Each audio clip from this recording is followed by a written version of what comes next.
Hello दोस्तों, today we are going to look at environment and ecology. हम ये समझने की कोशिश करेंगे कि what should be our approach to tackle this subject. My name is Ankit Meena and I will give you a walk through the subject. दोस्तों, environment and ecology is part of your GS3। जब आप UPSC का syllabus उठा के देखेंगे तो GS3 के under आपको सिलेबस के नाम पे ये 4-5 वर्ड्स देखने को मिलेंगे: biodiversity, environment, conservation, environmental pollution and degradation and environment impact assessment. जैसा कि आप देख पा रहे हैं, the syllabus is not much revealing. यहाँ से अंदाज़ा लगाना मुश्किल है कि हम एक सब्जेक्ट के लिए क्या पढ़ना चाहिए और क्या हम छोड़ दें, and what other dimensions do we need to read along with these topics। लेकिन जैसे ही हम इन हेडिंग्स को एक्सपैंड करते हैं तो हमें थोड़ी थोड़ी चीज़ें समझ में आने लगती हैं। जैसे बायोडाइवर्सिटी में जब हम लेवल्स ऑफ बायोडाइवर्सिटी की बात करेंगे तो we will get to know about genetic diversity, the species diversity and ecosystem diversity. तो यहीं से हमें पता लगेगा कि हमें स्पीशीज़ और इकोसिस्टम्स के बारे में भी इंडिविजुअली पढ़ना है। जब हम कंजर्वेशन की बात करेंगे तो we will know that conservation में we need to create protected areas to conserve a species. The protected areas जब हम पढ़ेंगे तो हमें यह भी पढ़ना पड़ेगा कि किस स्पीशीज़ को प्रोटेक्ट करने के लिए इन एरियाज़ को डिक्लेयर किया गया है। साथ ही साथ हमें रिलेटेड लेजिस्लेशंस भी पढ़ने पड़ेंगे। एनवायरनमेंट हेडिंग के under we will have to look at the structure and function of ecosystems, the levels of organization and overall a composition। जब हम environmental pollution और degradation की बात करेंगे तो हम types of pollution पढ़ेंगे। We will study the impact of pollution on human health as well as its impact on ecosystem and the organisms which are part of this ecosystem। हम साथ ही साथ पोल्यूशन का रिलेशन पढ़ेंगे climate change से, और हम देखेंगे कि क्या ट्रीटीज़ और ऑर्गेनाइजेशंस हैं जो कि क्लाइमेट चेंज या पोल्यूशन को टैकल करने के लिए एफर्ट्स कर रही हैं। जब हम एनवायरनमेंट इम्पैक्ट असेसमेंट की बात करेंगे तो हम पढ़ेंगे कि why is it important for larger development projects to have an environment impact assessment report। हम यह भी पढ़ेंगे कि ये होता कैसे है, what are all these stages। We will study its general format and the importance of each stage। तो अभी थोड़ा सा आपको सिलेबस कुछ समझ में आने लगा होगा, बट अभी एक और कॉम्प्लिकेशन भी जो आती है स्टूडेंट्स को, वो ये कि any source that they pick, this source is bulky, it has around 400 to 450 pages। जैसे कि एक बहुत पॉपुलर बुक है शंकर IAS। मैंने जो लास्ट एडिशन इसका देखा उसमें अराउंड 480 पेजेस थे। Now these number of pages are difficult to remember। Also, जितना भी आप पढ़ रहे हैं एक टेक्स्ट बुक से, उसमें से सब नहीं पूछा जाता है। अगर आप उसे देखेंगे तो there are about 29 to 30 chapters in that book, और उसी में जिस छोटे से सिलेबस की हमने अभी बात की उसको और ज़्यादा ब्रॉड करके और एक एक एस्पेक्ट पे उस पर बात की हुई है। But I don't think that much is required, it is very बल्कि। और अगर गलती से आप किसी कोचिंग की वेबसाइट पे चले गए और वहाँ अपने सोर्सेज ढूंढने की हिम्मत कर ली तो आपके हाथ पैर ज़रूर फूल जाएंगे। वहाँ पे यू विल फाइंड कि these many number of sources are listed there. आप कहाँ तो योजना मैगजीन या हिंदू न्यूज़पेपर से एक एक न्यूज़ को, आर्टिकल को सेपरेट करके पढ़ेंगे। ज्योग्राफी GC लियोंग आप पढ़ेंगे शायद अपने ज्योग्राफी के लिए, तो ये तो एक इम्पॉर्टेंट चीज़ है because environment is an overlapping subject और ज्योग्राफी से आपको एनवायरनमेंट को समझने में बहुत मदद मिलेगी। लेकिन इसके अलावा बहुत सारी टेक्स्ट बुक्स भी दी हुई हैं, जैसे this is one text book. आपको डाउन टू अर्थ मैगजीन का भी दिया हुआ है। Science reporter is also a similar source. आपको कहेंगे कि आप क्लास 12 की बायोलॉजी भी पढ़ लो, एंड दीज मैनी सोर्सेस। आपको इतना तो समझ में आ ही गया होगा अपनी यूपीएससी की जर्नी में कि whatever you read, you have to be very judicious with your resources.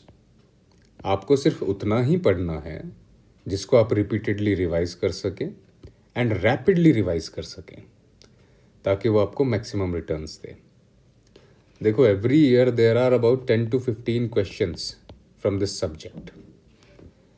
इसीलिए यह और भी ज़्यादा महत्वपूर्ण हो जाता है कि आप इस सब्जेक्ट को भी as one of the static subjects जैसे ज्योग्राफी, पॉलिटी, इकोनॉमी, हिस्ट्री, इन्हें जितना इम्पोर्टेंस देते हैं उतना ही इम्पोर्टेंस इस सब्जेक्ट को भी दें।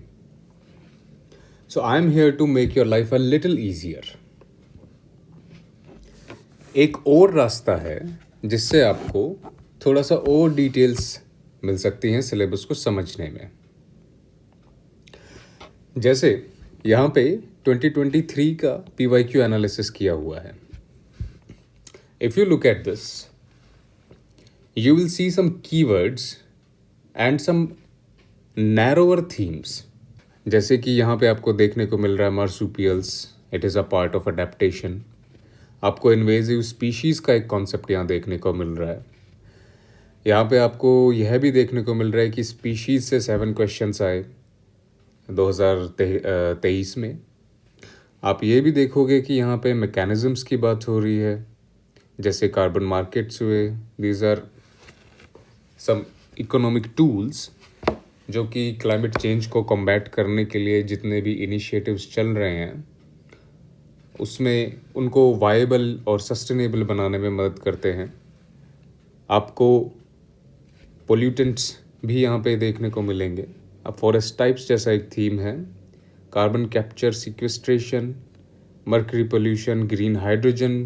This is also a part of renewable energy theme या क्लीन एनर्जी जिसे हम कहेंगे। तो जैसे ही आप PYQ एनालिसिस करेंगे आप और नैरो थीम्स को कैच करते जाएंगे। जब आप यहाँ देखेंगे, this is a rough table. जब आप एक छोटी सी टेबल देखेंगे, इसमें मैंने थोड़ी सी डिटेल्स ब्लर कर दी हैं because it is part of an ongoing project which I am doing. जब आप इसे देखेंगे तो यू विल सी कि प्रोटेक्टेड एरियाज से नंबर ऑफ क्वेश्चंस और कौन से ईयर में ये रिपीट हो रहे हैं। सिमिलरली स्पीशीज़ से नंबर ऑफ क्वेश्चंस और कौन से ईयर में वो पूछे जा रहे हैं। सो यू विल अंडरस्टैंड कि certain themes are more important than other themes, जैसे प्रोटेक्टेड एरियाज, स्पीशीज़ या climate change, international agreement, treaties, organisations. इन पे नंबर ऑफ क्वेश्चंस कितने पूछे गए हैं और कौन से ईयर में पूछे गए हैं। तो ये अप्रोच आपको और भी बेहतर इंसाइट्स देगी। सिमिलरली आप 2017 के PYQs का एक एनालिसिस देख सकते हैं, 2016 के PYQ का एक एनालिसिस देख सकते हैं। यहाँ पे अगर आप देखेंगे तो UNEP ट्रैफिक को लेके क्वेश्चन पूछा गया था। फिर से वही प्रोटेक्टेड एरियाज पे पूछे गए सवाल, पोल्यूशन, बायो रेमेडिएशन को लेके पूछे गए सवाल। यहाँ पे एक और आपको कीवर्ड मिल जाता है विच इज़ BOD और बायोलॉजिकल ऑक्सीजन डिमांड। आपको स्पीशीज़ पे एक सवाल मिलेगा। 2017 में घड़ियाल पे देखो 2 सवाल पूछे गए। क्लाइमेट चेंज आपको एक थीम मिलेगा। सिमिलरली 2016 में अगर आप देखेंगे तो यहाँ पे आपको national Ganga river basin authority पे एक सवाल मिलेगा। Green India mission, western Ghats, solar energy, UN REDD+ mechanism, green house gas protocol. जैसे जैसे आप PYQ एनालिसिस करते जाएंगे वैसे वैसे आपको ये इंपॉर्टेंट कीवर्ड्स मिलते जाएंगे। These keywords will help you simplify your syllabus क्योंकि उन 5 वर्ड से तो आपको ज़्यादा कुछ नहीं समझ में आने वाला। सिमिलरली मैंने यहाँ कोशिश की है कि मैं लिस्ट आउट करूँ मेजर थीम्स को जो मैंने आइडेंटिफाई किए हैं ओवर द ईयर्स। थोड़ा जल्दी में किए हैं, बट अगर कुछ छूट गया हो तो आप इसमें इंक्लूड कर लेना। So these are some major themes. Species एक मेजर थीम है। अभी हमने देखे अभी लगभग 1 साल में तो 7 क्वेश्चंस इससे पूछे गए। प्रोटेक्टेड एरियाज एक इम्पॉर्टेंट थीम है। पोल्यूशन एक थीम है। पोल्यूशन आपका air, land pollution, noise pollution. Similarly आप हर एक कीवर्ड को ब्रेक डाउन करते जाएंगे तो आपका सिलेबस और ज़्यादा क्लियर होता चला जाएगा। क्लाइमेट चेंज के बारे में आप पढ़ेंगे। आप लेजिस्लेशंस के बारे में पढ़िए जो इंडियन गवर्नमेंट लेके आई है। राइट फ्रॉम दी WPA और wildlife protection act 1972 to recent regulations जो वेटलैंड्स के लिए बनाए गए 2017 में, या फिर अपडेट्स जो इंडियन गवर्नमेंट रामसर साइट्स में करती जा रही है, या नए नेशनल पार्क्स डिक्लेयर करती जा रही है। ये सब आप पढ़ेंगे। रिन्यूएबल एनर्जी की जब हम बात करेंगे तो आप उसमें इंडिया के एफर्ट्स पे भी फोकस करेंगे, और साथ ही साथ जो ग्लोबल इनिशिएटिव्स चल रहे हैं या जो टेक्नोलॉजिकल अपग्रेडेशन हो रहा है आप उस पर भी ध्यान देंगे। आप इंटरनेशनल ट्रीटीज़ और कन्वेंशंस के बारे में पढ़ेंगे। कौन सी इंटरगवर्नमेंटल ट्रीटीज़ हैं, लीगली बाइंडिंग हैं या नहीं हैं, कब साइन हुई, उनका एजेंडा क्या है और क्या वो सक्सेसफुल हो रही हैं अपने एजेंडा में। हम साथ ही साथ एनवायरनमेंट के बेसिक्स भी पढ़ेंगे। We will study about the structure functions of ecosystem. हम और भी नैरो कॉन्सेप्ट्स पढ़ेंगे जैसे फूड चेन, फूड वेब पढ़ेंगे। सिमिलरली हम बायो जियोकेमिकल साइकिल्स के बारे में पढ़ेंगे। हम बायोम्स, इन्वेजिव स्पीशीज़ के बारे में पढ़ेंगे। हम अडेप्टेशन या स्पेशिएशन के बारे में भी पढ़ेंगे। ये चाहें तो आपको NCERT में भी इसका एक कॉन्सेप्ट मिल सकता है स्पेशिएशन पे। हम रामसर कॉन्वेंशन और वेटलैंड्स के बारे में पढ़ेंगे। हम ये भी समझेंगे कि क्यों वेटलैंड्स को लेके ही एक स्पेशल कन्वेंशन है, क्यों किसी और इकोसिस्टम पे कोई एक इंटरनेशनल कन्वेंशन ऐसा नहीं है अभी तक भी। इट वॉज साइंड इन 1971 और उसके बाद से अभी तक हमारे पास लगभग 89 रामसर साइट्स हो चुकी हैं। हम सस्टेनेबल डेवलपमेंट के बारे में पढ़ेंगे और हम पढ़ेंगे इसके साथ ब्रंटलैंड कमीशन के बारे में, जहाँ से हमारी सस्टेनेबल डेवलपमेंट की डेफिनेशन भी निकल कर आती है। हम देखेंगे और रिपोर्ट्स के बारे में जो IPCC रिलीज़ करता है, कुछ इंडेक्सेस जो कि इंटरनेशनल ऑर्गेनाइजेशंस रिलीज़ करती हैं। हम वो भी रिपोर्ट्स पढ़ेंगे जो इंडिया रिलीज़ करता है, जैसे state of forest report, tiger census हुआ।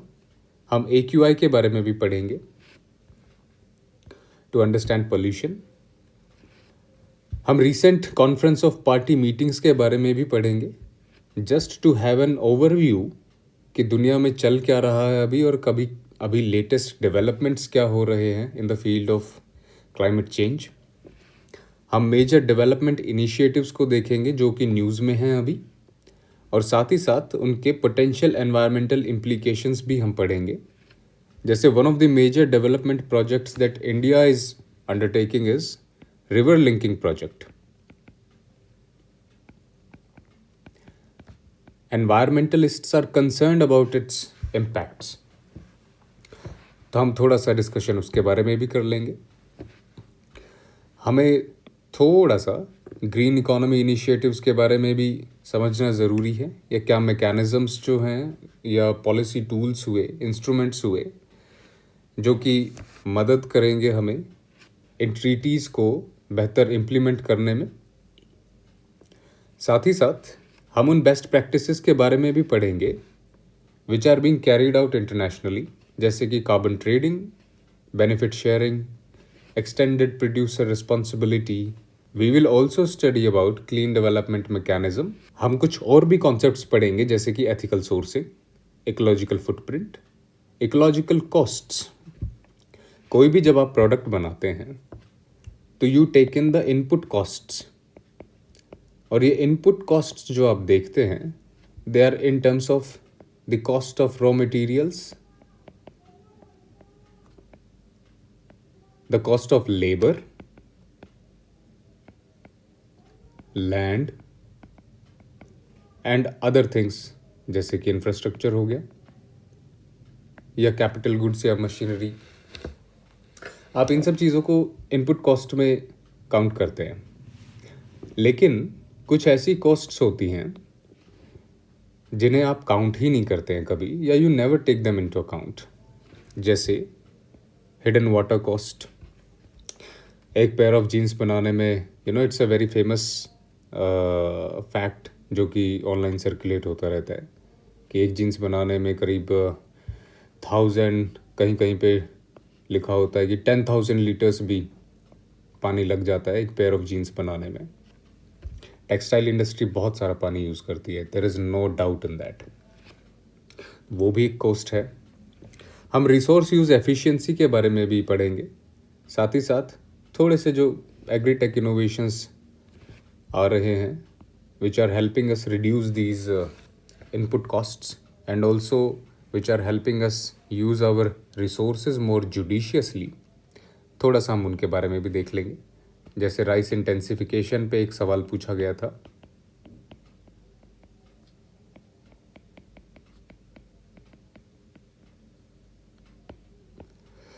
सिमिलरली मेंस पर्सपेक्टिव से आप एक दो केस स्टडीज़ भी देख सकते हैं हर एक मेजर इशू पे, जो कि आपको आंसर लिखने में मदद करेगा। जैसे कि आप वाटर कंजर्वेशन पे देख सकते हैं,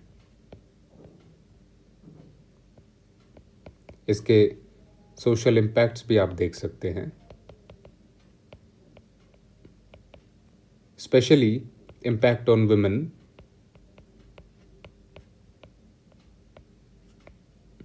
and child education. Don't be surprised कि एनवायरनमेंट का ऐसा भी एक जुड़ा हुआ पर्सपेक्टिव हो सकता है।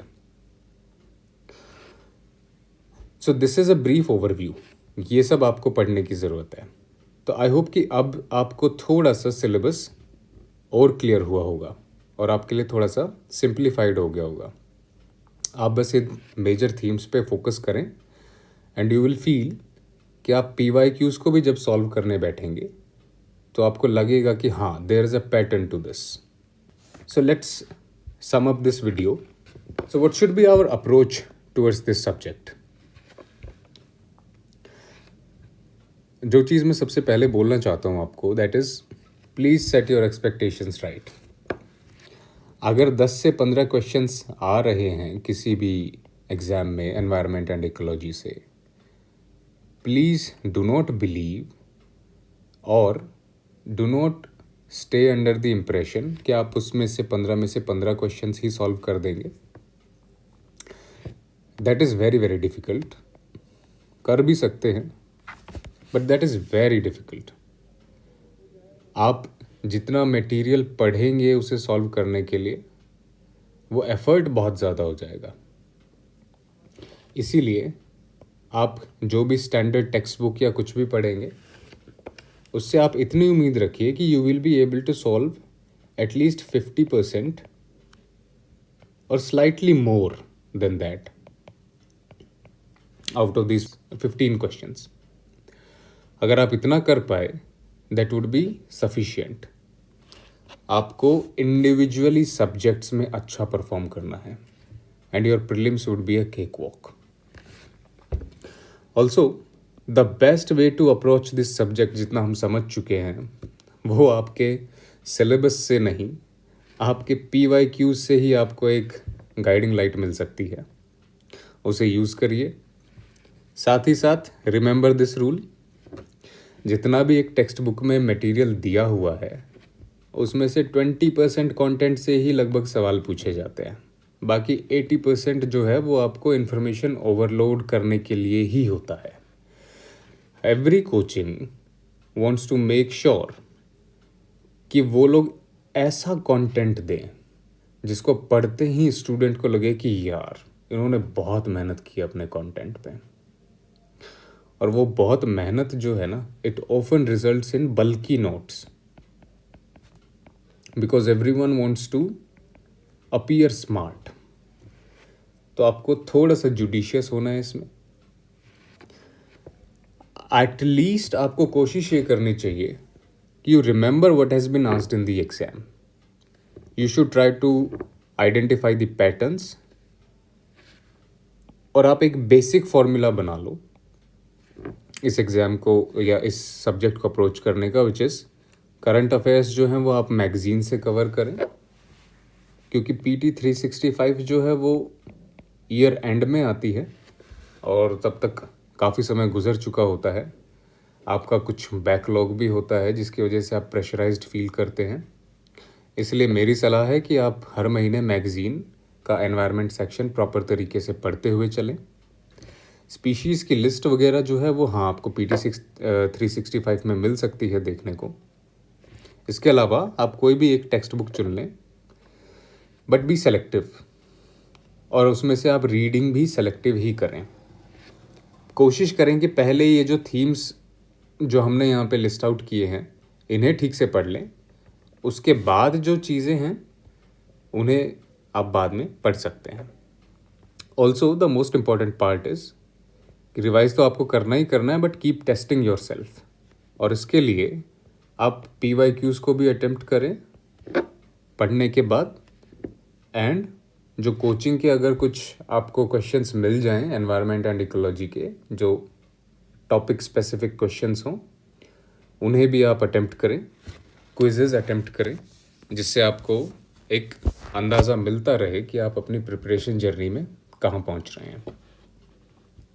This is it from my side. I will see you soon.